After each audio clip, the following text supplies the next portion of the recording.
ዘመናዊት ኢትዮጵያን ታሪክ ያየ ሰው ከነዚህ ህዝቦች ውህደት ውጤት ውጪ ሊያት አይችልም። ሚኒሊክ ካለ ጎበና ካለ ሚኒሊክ ዘመናዊት ኢትዮጵያ መፍጠር የሚችሉበት ምንም አይነት እድል የለውም። እነዚህ ሰዎች ተዋህደው ነው የፈጠሩት።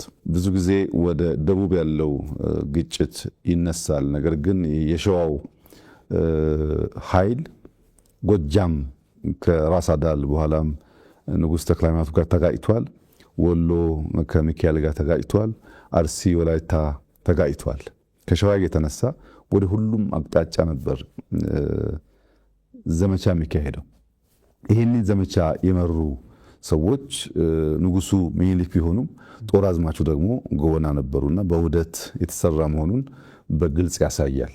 ሁላችን አንተም እኔም ማንኛውም ኢትዮጵያዊ መለስ ብሎ የሚኮራበትን የአድዋን ታሪክ ብናነሳ ሚኒሊክ ከገበየው ውጭ ሚኒሊክ ከባልቻ ውጭ አልሰሩትም። በውህደት የተሰራ የጋራ ድል ነው።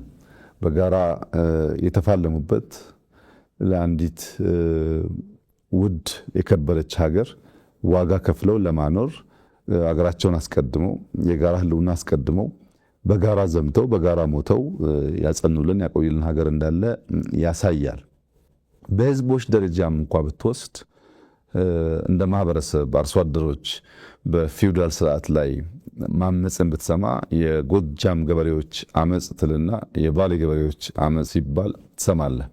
እና እስከ በኋላ ድረስ ባለው ታሪክ ውስጥ እነዚህ ሁለት ህዝቦች ለዘመናት አብረው ሲዘምቱ፣ ሲጋቡ፣ ሲነግዱ፣ ሲኖሩ በብዙ ሲዋሃዱ የኖሩ መሆናቸውን የኢትዮጵያ ታሪክ በግልጽ ያስቀምጣል። በእርግጥ ይህ ባህሪ በሁለቱ ብሔር ላይ ብቻ የተወሰነ አይደለም። ብዙዎቹ ላይ እንደዚህ አይነት የመዋሃድ እና አብሮ የመኖር ልምምዶች በስፋት ኢትዮጵያ ውስጥ አሉ።